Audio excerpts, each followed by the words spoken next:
யார் யாரோ வாழ்வீரே சிலுவையை கண்டீரோ, சிலுவைக்காய் பணி செய்ய வாரீரோ. கிறிஸ்துவுக்குள் பிரியமானவர்களே, மரணத்தை ஜெயித்து உயிரோடு இழந்த ஆண்டவர் இயேசு கிறிஸ்துவின் நாமத்தினாலே salvation Mission Partaker Moment SMPM NGPM missionary இயக்கத்தின் சார்பிலே எழுந்து கட்டுவோம் வாருங்கள் என்கிற நிகழ்வுக்கு உங்களை அன்போடு கூட வரவேற்கிறேன். நம்முடைய தேசத்து மக்களுக்கு இந்த நற்செய்தியை அறிவிக்கிற பணியில் அத்தனை கிறிஸ்தவர்களும் எழும்பி வாருங்கள் என்று சொல்லி உங்களை அன்போடு கூட அழைக்கிறோம். ஏனென்றால் இன்றைய உலக அளவில் சுவிசேஷ பணிக்காக எழும்பி இருக்கிறவர்கள், மிஷனரி பணிக்காக எழும்பி இருக்கிறவர்கள் வெறும் 2% கிறிஸ்தவர்கள் தான். நம்முடைய இந்திய தேசத்தில் 148 கோடி ஜனங்கள். இந்த 148 கோடி ஜனங்களில் இன்னும் 98% மக்களுடைய முழங்கால்கள் முடங்கவில்லை. இன்னும் 98% மக்களுடைய நாவுகள் இயேசுவே ஆண்டவர் என்று சொல்லி அறிக்கையிடவில்லை. அருமையானவர்களே, நம்முடைய தேசத்தில் 6,87,000 கிராமங்கள் இருக்கிறது. இன்னும் 4 லட்சம் கிராமங்களிலே தேவாலயம் கிடையாது. என் அன்புக்குரியவர்களே, இப்படி தேவாலயம் இல்லாத இடங்களில் தேவாலயங்களை உருவாக்குகிற பணியில் ஆண்டவராகிய இயேசு கிறிஸ்து நம்முடைய இயக்கத்தை பயன்படுத்தி வந்து கொண்டிருக்கிறார். இது ஒரு சபையும் அல்ல, எந்த ஒரு சபைக்கு சொந்தமான நிறுவனம் அல்ல. மாறாக கர்த்தராகிய இயேசு கிறிஸ்துனுடைய சுவிசேஷத்தை அறிவிக்கிற ஒரு மிஷனரி இயக்கம். கடந்த 69 மாதம் நம்முடைய இயக்க ஊழியத்தின் மூலமாக சுமார் 662 கிராமங்களில் சபைகளை உருவாக்குவதற்கும் 6,750 நபர்களுக்கு ஞானஸ்நானம் கொடுத்து முதல் தலைமுறை கிறிஸ்தவர்களாக உருவாக்க ஆண்டவர் உதவி செய்திருக்கிறார். தேசமெங்கிலேயும் 210 மிஷனரிமார் சுமார் 25 மாநிலங்களில் 168 பணி மையங்களை அமைத்து 138 விதமான ஜாதிகளுக்கு பரலோகம் செல்வதற்கு இயேசுவே வழி என்று சொல்லி தெளிவாக அறிவிக்கிற பணியில் ஈடுபட்டிருக்கிறோம். நேபாள், பூட்டான், பங்களாதேஷ் என்று சொல்லி நம்முடைய அண்டை நாடு மக்களுக்கும் இந்த நற்செய்தி அறிவிக்கிறோம். தேவனின் கிருபையினாலே இதுவரையிலேயும் 46 கிராமங்களிலே ஆலயங்கள் கட்டி பிரதிஷ்டை செய்திருக்கிறோம். ஒரு 15 இடங்களில் கட்டுமான வேலைகள் நடந்து கொண்டிருக்கிறது. 92 இடங்களில் ஆலயம் கட்டுவதற்கு இடங்கள் காத்திருக்கிறது. அருமையானவர்களே, பொருத்தனையோடு கர்த்தருக்கு என்று சொல்லி ஆலயம் கட்ட எழும்பி வரும்படி உங்கள் அன்போடு கூட நான் கேட்கிறேன். அருமையானவர்களே, தேசம் எங்கிலேயும் நம்முடைய விசுவாச குழந்தைகளுக்கு என்று சொல்லி 7 இடங்களில் விடுதி வைத்து 448 குழந்தைகள் இந்த விடுதிகளில் தங்கியிருந்து படித்து வருகிறார்கள். அருமையானவர்களே, இந்த நம்பிக்கை தொலைக்காட்சி நிகழ்வுகள் ஒவ்வொரு வியாழக்கிழமை இப்படி 8:30 மணிக்கு வருகிறது போல ஒவ்வொரு சனிக்கிழமை இரவு 7:45 மணிக்கும் நள்ளிரவு 12 மணிக்கு வருகிறது. ஞாயிற்றுக்கிழமையிலே காலை 6 மணிக்கும் பின்பு இரவு 1:30 மணிக்கு இந்த நிகழ்வுகள் வருகிறது. உங்களுடைய நண்பர்களை பார்க்க சொல்லுங்கள். ஒவ்வொரு கிறிஸ்தவர்களும் இந்த கடைசி காலங்களில் மிஷனரி பணியில் ஈடுபட வேண்டியது அவருடைய பொறுப்பு. மிஷனரி பணியில் ஈடுபடவில்லை என்றால் தரிசனம் இல்லாமல் ஆகிவிடும். தரிசனம் இல்லாத இடங்களில் ஜனங்கள் சீர்கெட்டு போய் விடுவார்கள். என் அன்புக்குரியவர்களே, இந்த தரிசனத்தை ஒவ்வொருவருக்கும் கொடுங்கள். அது மாத்திரமல்ல, இந்த மிஷனரி தரிசன செய்தி நம்முடைய தேசமெங்கில் இருக்கிற எல்லா சபைகளுக்கும் எல்லா கிறிஸ்தவ வீடுகளுக்கும் செல்ல வேண்டும். ஆகவே என் அன்பானவர்களே, இந்த நிகழ்வை இன்னும் அதிகமாக செய்வதற்கு ஏராளமான தேவைகள் உண்டு. ஒரு தொலைக்காட்சி நிகழ்வுக்கு 5,000 ரூபாய் ஸ்பான்சர்ஷிப் வாங்குகிறோம். ஆண்டவர் உங்களோடு கூட பேசுவாரே என்றால் ஒரு ஆண்டுக்கு நீங்கள் பொறுப்பெடுக்கலாம், ஒரு மாதத்துக்கு நீங்கள் பொறுப்பெடுக்கலாம். ஆண்டவர் உங்களை நிச்சயமாக ஆசீர்வதிப்பார். ஒவ்வொரு மாதமும் ஆத்மாவை தேடி என்று சொல்லி வெளியிட்டு கொண்டிருந்தோம். மத்திய அரசு நமக்கு ஆத்ம சவால் என்று சொல்லி அனுமதி தந்திருக்கிறார்கள். ஆகவே ஒவ்வொரு மாதமும் ஆத்ம சவால் என்கிற அந்த பத்திரிகை வரும். ஆண்டவராகிய இயேசு கிறிஸ்து வரப்போகிறார், அவரை சந்திக்கிறதற்கு நாம் ஆயத்தமாக இருக்க வேண்டும் என்ற ஒரு பெரிய தரிசனத்தோடு இந்த பத்திரிகையை அருமையானவர்களை வெளியிட்டு கொண்டிருக்கிறோம். தரமான செய்திகள் இருக்கும், ஜப குறிப்புகள் இருக்கும், நல்ல ஆலோசனைகள் இருக்கும். படியுங்கள். உங்களுடைய நண்பர்களுக்கும் இதை அனுப்பி வைக்கும்படி உங்களை அன்போடு கூட கேட்டுக்கொள்கிறேன். அருமையானவர்களே, இந்த இயக்கத்தில் பணி செய்கிற மிஷனரிகளுக்கு மாதம் 3,000 ரூபாய் ஸ்பான்சர்ஷிப் வாங்குகிறோம். ஆதிவாசி குழந்தைகளுக்கு ஒரு பகுதி 600, முழுமையாக பொறுப்பெடுக்க 1,200, மிஷனரி குழந்தைகளை பொறுப்பெடுக்கிறதற்கு 1,000 ரூபாய் வாங்குகிறோம். அருமையானவர்களை, ஆலயம் கட்டுவதற்கு பக்க ஆலயம் 7 லட்சம், சற்று சிறிய ஆலயம் 5 லட்சம், கச்சா ஆலயம் 3 லட்சம், 2 லட்சம் என்று சொல்லி கட்டுகிறோம். ஆலயம் கட்டுவதற்கும் எழும்பி வாருங்கள். நம்முடைய குடும்ப சொத்தை பிரிக்கும்போது, நம்முடைய பிள்ளைகள் நல்ல வேலையில் இருக்கும்போது, வேலையிலிருந்து ஓய்வு பெறும் பொழுது, நம்முடைய வீட்டில் நம்முடைய பிள்ளைகளுக்கு நல்ல திருமண காரியங்கள் நடக்கும்போது, கர்த்தருக்கு என்று சில ஏதாயாலும் பொருத்தனை பண்ணுங்கள். சமீபத்தில் ஒரு அண்ணன் அவரை திடீர்னு ஃபோனில் கூப்பிட்டாங்க. அண்ணன், என்னுடைய மகனுக்கு திருமணம் நடந்தது. அந்த திருமணத்தில் வந்த மொய் பணம் அவ்வளத்தையும் கர்த்தருக்கு என்று ஆலயம் கட்டுவதற்கு எடுத்து வைத்திருக்கிறேன்னு சொல்லி சுமார் 1,87,000 ரூபாய் அருமையானவர்களை ஆலயம் கட்டுவதற்கு என்று கொடுத்து கடந்த 2 மாதத்திற்கு முன்பு பஞ்சாப் மாநிலத்தில் அவர்கள் குடும்பமாக வந்து அந்த ஆலயத்தை பிரதிஷ்டை பண்ணினார்கள். என் அன்புக்குரியவர்களே, இந்த இயக்கத்தில் இணைந்து மிஷினரியாக பணியாற்றுவதற்கு இன்னும் 340 அப்ளிகேஷன் எங்களுடைய தலைமை அலுவலகங்களிலே காத்திருக்கிறது. அருமையானவர்களே, ஒரு மிஷினரியை நீங்கள் ஸ்பான்சர் பண்ணுறது மூலம் ஒரு கிராமத்தையே நீங்கள் மாற்றுகிறீர்கள் என்று பொருள். அருமையானவர்களே, அது மாத்திரல்ல, உங்கள் சார்பில் ஒரு 1000 பேருடைய பெயர்கள் ஜீவ புஸ்தகத்தில் எழுதப்பட்டிருக்கும். பார்த்துக்குங்க. அருமையானவர்களே, ஆண்டவராகிய இயேசுவை சந்திக்கும் போது வெறுங்கையோடு நம்ம யாரும் சந்திக்கக்கூடாது. ஒரு கூட்ட ஆத்மாக்களோடு ஆண்டவரை சந்திக்க வேண்டும். ஏனென்றால் நம்முடைய தேசத்தில் மனம் திரும்புகிற ஒரு பாவி நிமித்தம் பரலோகத்தில் மிகுந்த சந்தோஷம் உண்டாயிருக்கும் என்று சொல்லி லூக்கா 15:10 எழுதியிருக்கிறது. இந்த மாபெரும் மகிழ்ச்சிக்கு ஆண்டவரே என்னை பங்காளியாக ஆக்கும் என்று சொல்லி ஆண்டுடைய கரத்தில் ஒப்பு கொடுத்து இந்த மிஷினரி பணிக்காய் எழும்பி வாருங்கள். இப்படி நாம் சுவிசேஷம் அறிவிக்கிறதுனால என்ன நடக்குன்னு சொல்லி பார்த்தீங்கன்னா, போன வாரத்தில் கர்நாடகா மாநிலத்தில் சுமார் 13 பேர் ஞானஸ்நானம் எடுத்து கொண்டார்கள். அதில் கிருஷ்ணப்பா என்ற ஒரு சகோதரன் குடும்பத்தில் ஒரு சாவுக்கேடு, எதை செய்தாலும் வாய்க்கவில்லை, பிள்ளைகளுக்கு திருமணம் நடக்கவில்லை. அது மாத்திரமல்ல, மந்திரவாதிகள் சொல்லும்போது இந்த பரிகாரம் தேடு, அந்த பரிகாரம் தேடு, எங்கு போனாலும் விடுதலை கிடையாது. கடைசியில் சூசைட் பண்ணிக்குன்னு சொல்லி சாத்தானோட பேசினான். இயேசு வந்தார், என்னை தொட்டார், எனக்கு ஒரு நம்பிக்கையை தந்தார் என்று சொல்லி இந்த அன்பு சகோதரன் கிருஷ்ணப்பா சாட்சி பகிர்ந்தார். அன்றைக்கு 13 பேர் ஞானஸ்நானம் எடுத்தார்கள். போன வாரத்தில் அருமையானவர்களே, ஜார்க்கண்ட் மாநிலத்துக்கு சென்றிருந்தேன். அங்கே ராமன் என்ற ஒரு துர்கா பூஜாரி பத்துக்குங்க.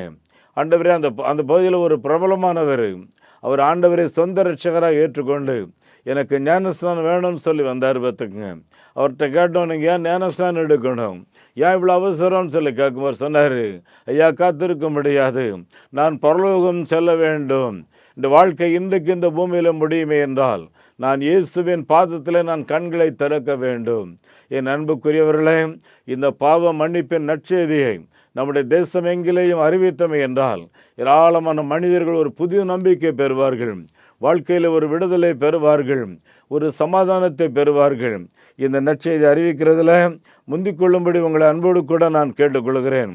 அருமையானவர்களே, நம்முடைய பணி மையங்களில் கட்டப்பட்டு கொண்டிருக்கிற ஆலயங்களில் அருமையானவர்களே, ஒரு சிறிய தொழில் கூடாரம், ஒரு கம்ப்யூட்டர், ஒரு தையல் மிஷின் வைத்து அங்கு உள்ள விசுவாசிகளுக்கு எழுத படிக்க சொல்லிக் கொடுக்க வேண்டும்.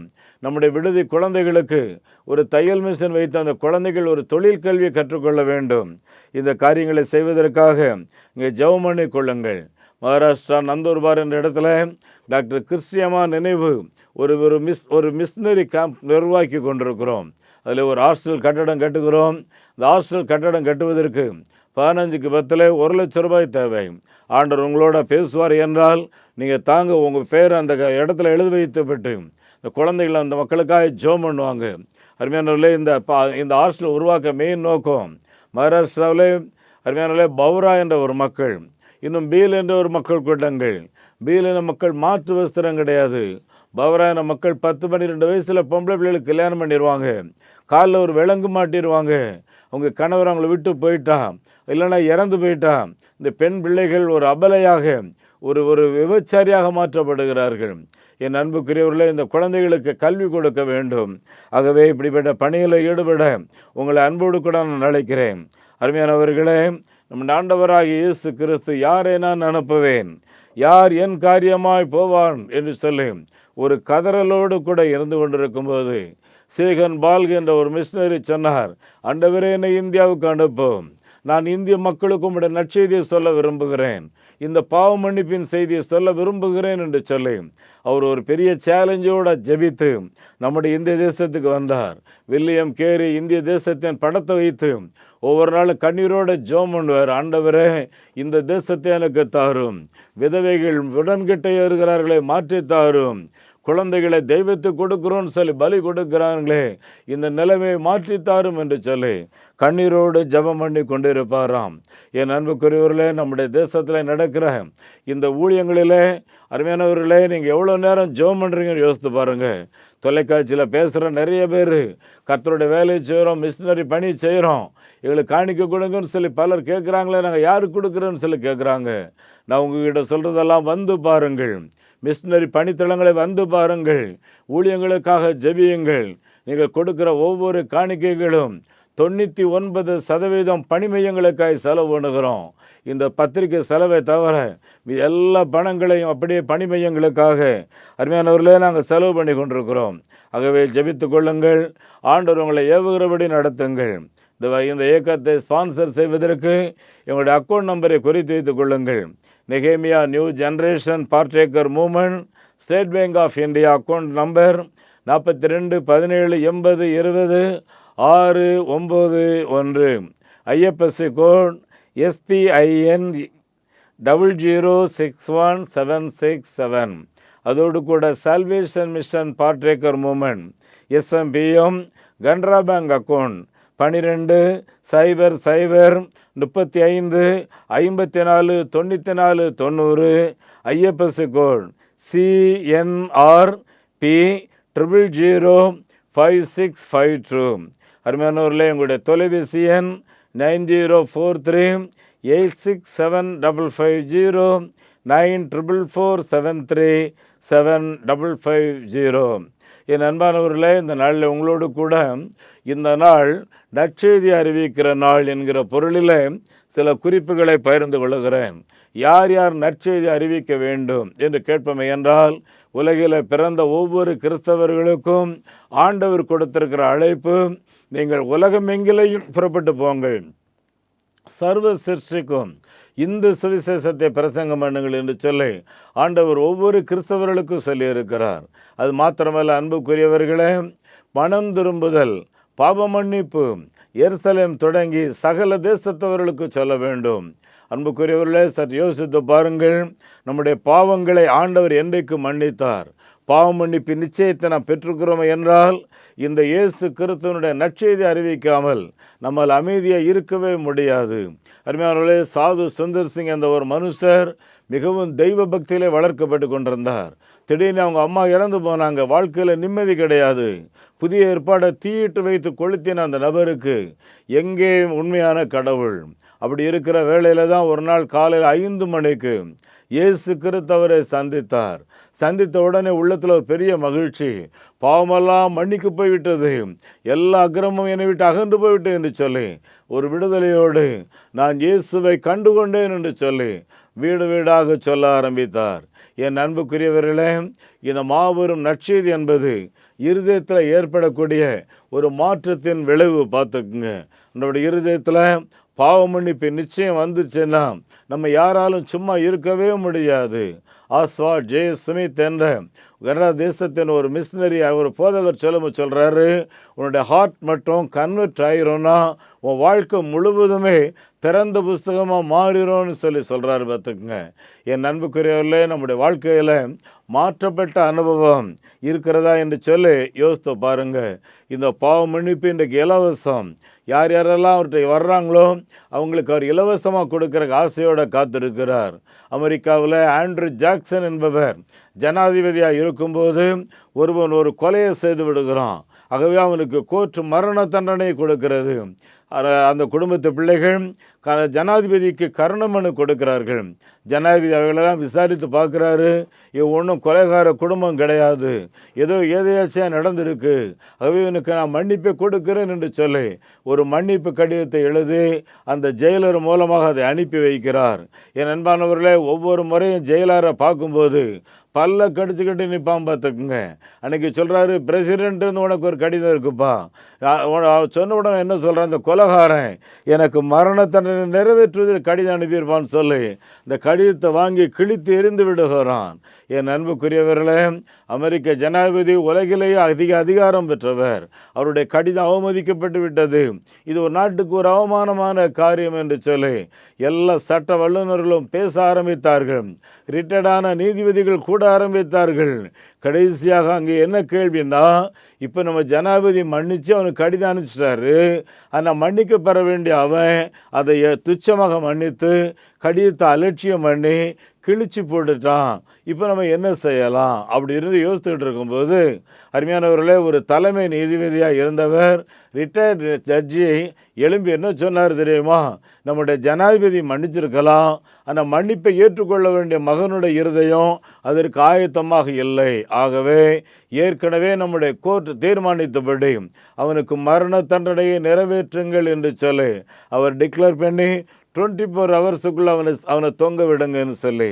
என் அன்பானவர்களே, சற்று யோசித்து பாருங்கள். இப்போ அவன் சாக போகிறான். அவன் செய்த பாவத்துக்காக, அவன் செய்த கொலைக்காக அவன் சாகுறானா? இல்லை அப்படின்னா அவனுக்கு இலவசமாக அந்த மன்னிப்பை அலட்சியம் பண்ணி நிர்விசாரமாக இருந்ததுனால சாகுறானான்னு யோசித்து பாருங்கள். என் அன்பான தேவ பிள்ளையே, உங்கள் வாழ்க்கையில் இன்றைக்கு பாவ மன்னிப்பு அது இலவசம். பார்த்துக்குங்க, உங்களை தேடி வந்திருக்கிற ஒரு கிருபை. இதை நீங்கள் பெற்றுக்கொள்ளுங்கள். இன்றைய இரட்சணிய நாள், இன்னொரு நாள் நமக்கு கிடையாது. பார்த்துக்குங்க.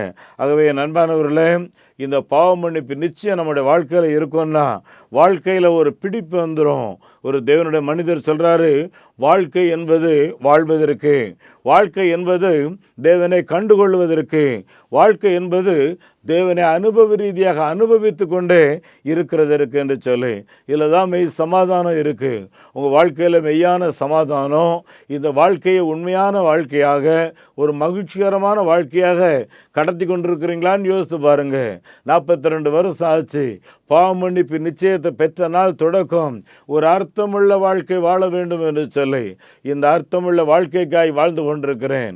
42 ஆண்டுகளுக்கு முன்பு பெற்றுக்கொண்ட அந்த சந்தோஷம், அந்த மகிழ்ச்சி, சமாதானம் இன்னும் இருதயத்தை விட்டு போகலை. பார்த்துக்குங்க என் அன்புக்குரியவர்களே, நமக்குள்ள தேவன் தந்திருக்கிற இந்த மகிழ்ச்சியை, இந்த சந்தோஷத்தை மற்றவங்களுக்கு அறிவிக்கிறதுல நம்முடைய பங்கு என்ன என்று சொல்லி யோசித்து பாருங்க.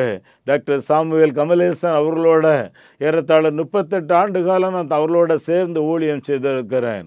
அருமையானவர்கள், அவருடைய இருதயத்தில் ஏற்பட்டிருக்கிற அந்த மகிழ்ச்சியை யாராவது ஒரு இடத்துல சொல்லாமல் ஒரு நாளும் அவர்கள் தூக்கத்துக்கு போக மாட்டார்கள். வாலிபனாக இருந்தபோது சென்னை பிரசவாக்கத்தில் காய்கறி மார்க்கெட்டில் நின்று அவங்க காய்கறி வாங்கிக்கிட்டு இருக்கும்போது அந்த சந்தையில் ஒரு அம்மா எலுமிச்சம்பழம் வித்துட்டு இருப்பாங்க. நிறைய கூட்டமாக இருக்கும். இந்த எலுமிச்சம்பழத்தை வாங்கும்போது ஆண்டவர் சொல்கிறாரு, இந்த இடத்துல நின்று மகிமைப்படுத்த வேண்டும், என்னை நோக்கி நீ துதிக்க வேண்டும் என்று சொல்லுகிறார். கண்களை மூடிக்கொண்டார். சத்தமாய் பாடல் பாட ஆரம்பித்தார். இயேசு என்னுடைய வாழ்க்கையை மாற்றினார், இயேசு என்னை தொட்டார் என்று சொல்லி அங்கே சாட்சி பகிர்ந்தார். அன்றைக்கு அநேகருடைய உள்ளம் இயேசு கிறிஸ்துவின் பக்கமாக திருப்பப்பட்டது. என் அன்புக்குரிய தேவனுடைய பிள்ளைகளே, நாம் எப்படி இந்த நற்செய்தியை, இந்த மகிழ்ச்சியை மற்றவர்களுக்கு அறிவிக்கிற பணியில் நாம் ஈடுபட்டிருக்கிறோம். இந்த நற்செய்தி அறிவிக்கிற மிஷினரிமாரை நான் எப்படி சப்போர்ட் பண்ணுறோன்னு யோசித்து பாருங்கள். எனக்கு தெரிந்த ஒரு மூத்த அண்ணன், அருமையானவர்களே, ஒரு நாள் விடிய காலம் 2 மணிக்கு ஆண்டவரை தட்டி எழுப்பினார். நீ உடனே புறப்பட்டு போ, அந்த ஊரில் போய் இயேசு ரட்சிக்கிறாருங்கிற செய்தியை சொல்லுன்னு சொல்லி. அருமையானவர்களே, அன்னைக்கு மோட்டார் சைக்கிள் கிடையாது. சைக்கிளை எடுத்துக்கிட்டு அந்த அண்ணன் 2 மணிக்கு போகிறாங்க. போய் அந்த கிராமத்தில் போய் நிற்கிறாங்க. ஒருவருமே ஆள் கிடையாது. வானத்தில் நட்சத்திரம் இருக்குது, கீழே பூமி இருக்குது, வேறு ஒன்றும் கிடையாது. சத்தமாக சொல்கிறாங்க, வானமே கேள், பூமியே செவிகொடு, சர்வ வல்லமையுள்ள தேவன் பேசுகிறார் என்று சொல்லி. அன்றைக்கி அந்த சத்தத்தை கேட்ட உடனே ஒருவர் ஓடி வந்தோடைய காலில் விழுறார். ஐயா, தற்கொலை பண்ணுறதுக்காக நான் என் கிணத்துல மேலே நின்றுக்கிட்டு இருந்தேன், கர்த்தர் பேசுகிறார், செவிகொடு வான்னு சொல்லி கூப்பிட்டீங்களே, வந்திருக்கிறேன். பழனிசாமி உடையார் அன்றைக்கு இயேசுவை சொந்த இரட்சகராக பழனிசாமி உடையார் ஏற்றுக்கொண்டார். என் அன்புக்குரிய ஆண்டுடைய பிள்ளைகளை, பாவ மன்னிப்பின் நற்செய்தியை நம்முடைய தேசத்து மக்களுக்கு சொல்கிறதில்ல நம்முடைய பங்கு என்னன்னு சொல்லி யோசித்து பார்ப்போம். ஸ்டேடி ஸ்டட் ஒரு பெரும் பணக்காரர், பார்த்துக்குங்க, கிரிக்கெட் வீரர், கேம்பிரிட்ஜ் பல்கலைக்கழகத்தில் புகழ்பெற்ற ஒரு மாணவர். ஒரு நாள் கிரிக்கெட் விளையாடி கொண்டிருக்கும்போது அங்கே ஒரு சேப்பலில் டி.எல். மூடி என்கிற பிரசங்கியார் தேவனுடைய வார்த்தையை பகிர்ந்து கொண்டிருக்கிறார். வாலிபனே, உனக்காக பெரிய காரியங்களை தேடிக்கொண்டிருக்கிறாயோ? கர்த்தராகிய இயேசு கிறிஸ்து அழைக்கிறார், வா என்று சொல்லி ஒரு சத்தம் அவருடைய காதில் கேட்குது. கிரிக்கெட் மட்டையை தூக்கி போட்டு அந்த சேப்பலுக்குள்ள வர்றாரு. அங்கே தேவனுடைய வசனம் சொல்லப்படுகிறதை கேட்கிறார். கடைசியாய் கர்த்தருக்கென்று ஒப்பு கொடுக்கிறார். எல்லாரும் ஜெபம் பண்ணிவிட்டு முடிச்சு போகும்போது அந்த டி.எல். மூடி மட்டும் அவரை மூடிட்டு போய் ஸ்ட்ரீட் ஷர்ட்டு கேட்குறாரு. ஐயா, நான் ஒரு ஸ்ட்ரீட் ஷர்ட், நான் ஒரு கிரிக்கெட் வீரன், இன்றைக்கு இயேசுவின் சொந்த ரட்சகராக ஏற்றுக்கொண்டேன். இந்த இருதயத்தில் ஒரு மகிழ்ச்சி, ஒரு சமாதானம். நான் என்ன செய்ய வேண்டும்? அருமையானவர்களை பார்த்து மோடி ஐயா சொன்னாங்களா, ஐயா தம்பி, நீ இன்னைக்கு இந்த இயேசுவை அறிந்து கொண்டிருக்கிற காரணம், நீ பாவ மன்னிப்பு நிச்சயத்தை பெற்றிருக்கிற காரணம், இந்த வாழ்க்கையில் இந்த இயேசுவை பற்றி நீ மற்றவர்களுக்கு சொல்ல வேண்டும். என் அன்புக்குரிய தேவனுடைய பிள்ளைகளை, தேவை நிறைந்த தேசத்தில் வாழ்ந்து கொண்டிருக்கிறோம். கண்ணீரோடு இருக்கிற தேசத்தில் வாழ்ந்து கொண்டிருக்கிறோம். விடுதலை தேடி தேடி அலைந்து கொண்டிருக்கிற மக்கள் மத்தியில் வாழ்ந்து கொண்டிருக்கிறோம். வியாதி, கடன் பிரச்சனைகள், வறுமை, தப்பிக்கிறதுக்கு வழியே இல்லை. விவசாயம் மண்ணா சாபம், ஆடு மாடு வளர்ச்சி கிடையாது, எல்லாமே சாபம் சொல்லி நொந்து போயிருக்கிறவர்களுக்கு உங்கள் வாழ்க்கையில் ஒரு ஆசீர்வாதத்தை கொடுக்கறதுக்காக தான் இயேசு வந்திருக்கிறாருங்கிற செய்தியை யார் சொல்ல முடியும்? சற்று யோசித்து பாருங்க. என் அன்புக்குரிய தேவனுடைய பிள்ளைகளை, இந்த நற்செய்தி சொல்கிறதுல நம்முடைய பங்கு என்ன? அருமையானவர்களே, அப்போஸ்தலர் 9வது அதிகாரம் 6வது வசனத்தை வாசித்து பாருங்க. அங்கே சவுல் என்கிற மனிதர் பல கிறிஸ்தவர்களை கொடுமைப்படுத்தி, கிறிஸ்தவர்களை சிறையில் அடித்து, கிறிஸ்தவ சபைகளை மூடிக்கொண்டிருந்த அந்த மனிதர் ஒரு நாள் இயேசுவை கண்டு கொண்டார். இயேசுவின் பக்கம் மாறினார். அப்போஸ்தலர் 9:6 வாசித்து பாருங்க, எழுதியிருக்கு. அவன் நடுங்கி திகைத்து, ஆண்டவரே, நான் என்ன செய்ய வேண்டும் சித்தமாக இருக்கிறீர் என்றார். அதற்கு கர்த்தர், எழுந்து பட்டணத்துக்கு போ, அங்கே நீ செய்ய வேண்டிய உனக்கு சொல்லப்படும் என்றார். பவுல் ரட்சிக்கப்பட்ட உடனே அப்போஸ்தலர் 9:20 வாசித்து பாருங்க. தாமதமின்றி இயேசு கிறிஸ்து ஒருவரே கர்த்தர், அவர் ஒருவரே இரட்சகர் என்பதை பூலோகருக்கு அறிவிக்கிற பணியில் ஈடுபட்டான். பார்த்துக்குங்க. என் அன்பான தேவனுடைய பிள்ளைகளே, கடந்த நாட்களில் நற்செய்தியை ஒரு கிராமத்தில் சொல்லி கொண்டிருக்கும் போது ஒரு பாட்டிமார் 2 புதிய ஏற்பாடு வாங்குறாங்க. பாட்டிமா, எதுக்கு 2 வாங்குறீங்கன்னு சொல்லும்போது அவங்க சொல்கிறாங்க, தம்பி, ஒன்று எனக்கு படிக்கிறதுக்கு, இன்னொன்று ஜெயிலில் இருக்கிற மகள் கொள்ளைக்காரி பூலாந்தேவி என்கிறவளுக்கு. ஏன் இந்த நற்செய்தி இவ்வளவு தாமதமாக கொண்டு வந்தீர்கள்? என் அன்புக்குரிய தேவனுடைய பிள்ளைகளை, இந்த நற்செய்தியை தாமதமாக நம்ம கொண்டு போனோம்னா கிராமங்களில் தீவிரவாதிகளை உருவாக்கிட்டு இருப்போம், ரவுடிகளை உருவாக்கிக்கிட்டு இருப்போம். ஆகவே நல்ல செய்தியை நாம் சொல்ல வேண்டும். பார்த்துக்குங்க. என் அன்பானவர்களே, இந்த நல்ல செய்தியை சொல்வதற்காகத்தான் டென்மார்க் அரசர் 4ஆம் ஃப்ரெட்ரிக் என்பவர் முதல் ப்ராட்டஸ்டன்ட் மிஷினரியாக சீகன்பால் என்பவர் நம்ம இந்தியாவுக்கு அனுப்புகிறாரு. சீகன்பாலுடைய அம்மா சாகும்போது சொல்கிறாங்க, தம்பி, இந்த வேத புஸ்தகம் இந்திய மக்களுக்கு தெரியாதனால எதற்கெடுத்தாலும் சாமியார்கிட்ட போகிறாங்க, தலைவலினா சூடு போடுறாங்க, வயிற்று வலினா வயிற்றுல சூடு போடுறாங்க, குழந்தைகளை தெய்வத்துக்கு பலி கொடுக்குறாங்க. தம்பி, இந்த மக்களுக்கு இந்த பரிசுத்த தேவனின் வெளிச்சத்தை நீ சொல்ல வேண்டும். அம்மா செத்து போயிட்டாங்க. சீகன்பாலுக்கு ஜெபம் பண்ணுறார், ஆண்டவரே, என்னை இந்தியாவுக்கு அனுப்பும்.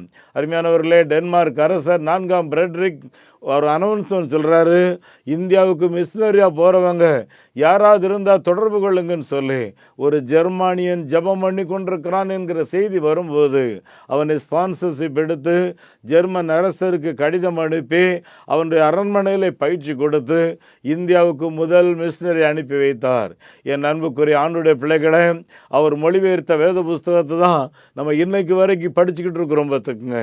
என் அன்பான தேவனுடைய பிள்ளைகளை, இந்த மிஷினரி அனுப்புகிற பணியில், மிஷினரி ஊழியங்களை ஆதரிக்கிற பணிகளில் நாம் எப்படி இருக்கிறோன்னு யோசித்து பாருங்க.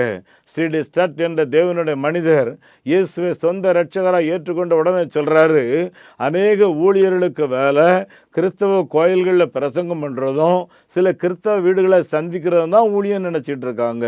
ஆனால் எனக்கோ ஊழியம் நரகத்தின் வாசலிலே ஆண்டவர் வைத்திருக்கிறார்.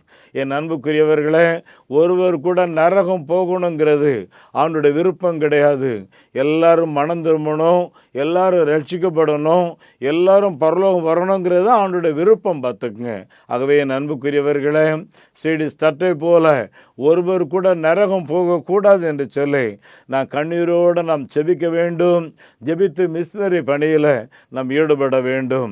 அருமையானவர்களே, நம்மள பலர் சொல்லக்கூடிய காரியங்கள் எனக்கு வரக்கூடியதே எனக்கு போதவில்லைன்னு சொல்லி கடந்த 2 நாளைக்கு முன்னாடி ஒரு தங்கச்சி எனக்கு ஃபோனில் கூப்பிட்டாங்க.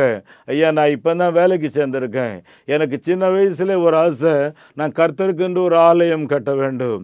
என்னையால் முடியுமாதுன்னு சொல்லி கேட்டாங்க. நான் சொன்னேன், தங்கச்சி, ஆண்டவர் உங்களுக்கு கொடுத்துருக்கிற தரிசனம் மகா பெரிய தரிசனம்.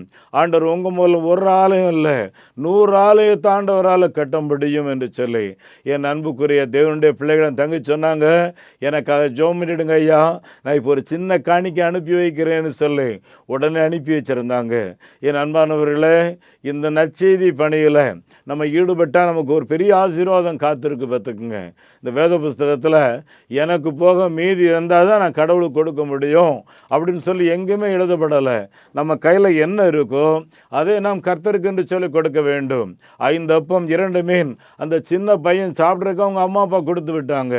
இயேசுநாதன் நடத்தின அந்த மீட்டிங்கில் இயேசு திடீர்னு சொல்லிட்டாரு, எல்லாருக்கும் சாப்பாடு கொடுங்க. உடனே அந்த சிறு பையன்கிட்ட இருந்த 5 ரொட்டி 2 மீனை கூட்டு வந்தாங்க. அவர்கிட்ட சொன்னாங்க, 5 அப்பம் 2 மீன் தான் இருக்குது, இது எப்படி இவ்வளோ திரளானவர்களுக்கு கொடுக்க முடியும்? இயேசு சொன்னார், எல்லாரையும் பந்தியில் உட்கார வையுங்க. என் அன்பானவர்களை உட்கார வச்சாங்க. 5000 பேர் சாப்பிட்டாங்க. அந்த கொடுத்த பையனும் சாப்பிட்டான். சம்பூர்ண திருப்தி அடைந்தான். உங்கள் வீட்டில் ஒரு நல்ல திருப்திகரமான ஆசீர்வாதம் இருக்கணும்னா குறைந்தபட்சம் நம்முடைய தசம்பாகத்தையாக எடுத்து கர்த்தருடைய சுவிசேஷம் அறிவிக்கிறதற்காக இந்த கடைசி காலங்களில் கொடுங்க. ஆண்டவர் நிச்சயம் உங்களை ஆசீர்வதிப்பார். அருமையானவர்களே, 19ஆம் நூற்றாண்டில் வாழ்ந்த அருமையானவர்களே, ராக்ஃபெல்லர் என்பவர் ஒரு பயங்கரமான வியாதியில் தாக்கப்பட்டார். 46 வயசில் செத்து போயிடுவார். அவர் சொன்னார், உலக மக்களுக்கு இந்த நற்செய்தியை சொல்லணும். ஆகவே ராக்ஃபெல்லர் ஃபவுண்டேஷன் மூலமாக பைபிள் சொசைட்டி உலகமெங்கிலேயும் வேதாகமம் இலவசமாக குறைந்த விலையில் கொடுக்கப்பட்டுச்சு பார்த்துங்க. சாகும்போது 98 வயசு. என் அன்புக்குரியவர்களே, இயேசு கிறிஸ்துவின் நற்செய்தியில் ஈடுபடும் போது நிச்சயமாக நமக்கு ஆண்டவர் தீர்க்காயுசை தருவார். உங்கள் குடும்பத்தின் பாடுகளை மாற்றுவார், உங்களுடைய வறுமைகளை மாற்றுவார். உங்களுக்கு நான் ஜெபிக்க விரும்புகிறேன். எங்கள் பரலோகத்தின் நல்ல பிதாவே, இந்த வார்த்தைகளை கேட்ட ஒவ்வொருவருக்காய் ஸ்தோத்திரம். ஒவ்வொரு குடும்பத்திலையும் ஆண்டவரே ஒரு குறுக்கீடு இருக்கட்டும். உங்களுடைய பிள்ளைகளில் அநேகர் மனம் உடைந்து போய் எனக்கே இவ்வளோ பிரச்சனை இருக்குது, எனக்கே இவ்வளவு தேவை இருக்குது, என் குடும்பமே அல்லலாடிட்டு இருக்கு, இவர் என்னமோ மிஷினரி ஊழியன்னு சொல்கிறாருன்னு சொல்லி பலர் ஆண்டவரே ஒரு கேள்வியோடு கேட்டுட்டு இருக்காங்க. இயேசுவே நாமத்தினாலே யான் பெற்ற இன்பம் இந்த வையகம் பெருக என்று எழுதியிருக்கிறபடி நாங்கள் பெற்ற சந்தோஷத்தை எங்கள் தேசத்தில் இருக்கிற ஒவ்வொருவருக்கும் சொல்லுகிற பணிகளில் இயேசுவே எங்களை பயன்படுத்தும். எங்களுடைய இந்த குடும்பங்களை ஆசீர்வதியும். யார் யாருடைய குடும்பங்களில் இப்படிப்பட்ட மிஷினரி பணிகளுக்காக ஏதாவது செய்யணும்னு சொல்லி வாஞ்சிக்கிறாருடைய குடும்பத்தில் இருக்கக்கூடிய எல்லா பாடுகளையும் மாற்றி போடும். 5 அப்பம் 2 மீன் அவங்க வீட்டில் அதுதான் இருக்கும்னா அதை ஆசீர்வதித்து தாங்க. 5000 பேருக்கு பிரயோஜனப்படட்டும், அந்த குடும்பத்தாரும் திருப்திப்படட்டும். அப்படியே நீ செய்கிறதற்காக ஸ்தோத்திரம். இயேசு கிறிஸ்துவின் நாமத்தில் இந்த ஜெபத்தை கேட்கின்றோம் பிதாவே, ஆமேன். நம்முடைய ஆண்டவர் இயேசு கிறிஸ்துவனுடைய கிருபையும் பிதாவாகிய கடவுளின் அன்பும் பரிசுத்த ஆவியானுடைய நடத்தல் பராமரிப்பு ஆசீர்வாதம் நம் அனைவரோடும் இன்றும் என்றும் சதா காலங்களிலேயும் தங்கியிருப்பதாக, ஆமேன். இந்த மாபெரும் நற்செய்தி பணியில் ஒரு ஆதிவாசி குழந்தைய நீங்கள் 600 ரூபாய் கொடுத்து படிக்க வைக்கலாமே, உங்களால் ஏன்ற தொகையை கொடுத்து ஒரு ஆலயங்கள் கட்டுவதற்கு தீர்மானம் எடுக்கலாமே, உங்களுடைய பங்குகள் என்ன? நெகேமியா New Generation Partaker Moment, State Bank of India, account number 42 17 80 20 691, IFSC code SPIN 0061767. அதோடு கூட Salvation Mission Partaker Moment SMPM Canara Bank account 12 00 35 54 94 90, IFSC code CNRP 0005652. அருமையானவர்களே, உங்களுடைய தொலைபேசி எண் 9043 86755 94447375550.